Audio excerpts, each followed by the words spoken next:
noi dobbiamo andare avanti assolutamente sulla promozione di qualcosa che riesce a caratterizzare. Siamo con l'assessore Stefano Zanier che ci dice un po' quali sono i capisaldi della presenza del Friuli Venezia Giulia all'edizione di Vinitaly della ripartenza.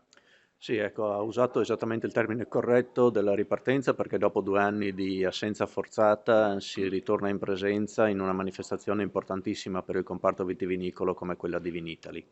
Una manifestazione che soffre ancora dei contingentamenti legati alle norme di sicurezza legate al Covid, per cui gli spazi che attualmente riescono a essere disponibili per le aziende sono 77 postazioni, tenendo conto che come amministrazione regionale abbiamo eliminato tutto quello che erano gli spazi occupati dalla parte istituzionale per rendere disponibili alle imprese il maggior numero di postazioni possibili e abbiamo utilizzato altri spazi per fare invece quelle azioni di promozione di territorio che comunque sono indispensabili. Ecco, a proposito di promozione, su cosa punterà la nostra regione quest'anno? Credo sia ormai il tempo quasi limite per uscire in maniera forte sulla tematica ribolla gialla.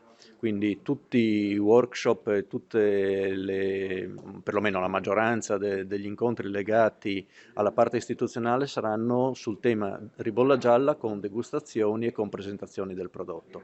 È chiaro che ribolla gialla è intimamente collegata al Friuli Venezia Giulia, stiamo ancora attendendo da parte dei produttori alcuni passaggi rispetto alle tematiche dei disciplinari, ma queste sono questioni più tecniche, però c'è necessità di far girare questo vitigno autoctono che è un vitigno che potrà secondo noi dare grandi soddisfazioni ai nostri produttori. Siamo qui con l'assessore Sergio Bini a parlare di Vinitaly. Cosa significa il Vinitaly per il comparto del turismo e delle attività produttive? Indubbiamente è una della fiera più importante d'Italia e non solo, probabilmente anche per il comparto enologico. Per il Friuli Venezia Giulia rappresenta un'importantissima vetrina dove, seppur ancora a ranghi ridotti a causa della pandemia che ha visto questa manifestazione sospesa per 2 anni, troveremo le più importanti cantine della nostra regione, quindi un'occasione per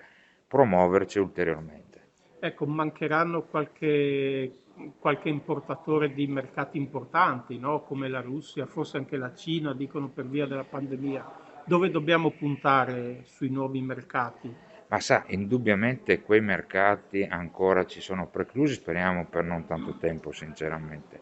Indubbiamente la pandemia verosimilmente ha ridisegnato i mercati e noi dobbiamo puntare sui nostri mercati tradizionali, in primis l'interno, il consumo interno che vede l'Italia comunque un ottimo consumatore e poi i paesi tipo la Germania, l'Austria, insomma quelli vicini, quelli che conosciamo di più e che hanno rappresentato il mercato gli Stati Uniti, non dimentichiamoci anche gli Stati Uniti, che hanno rappresentato un mercato importante per il nostro comparto.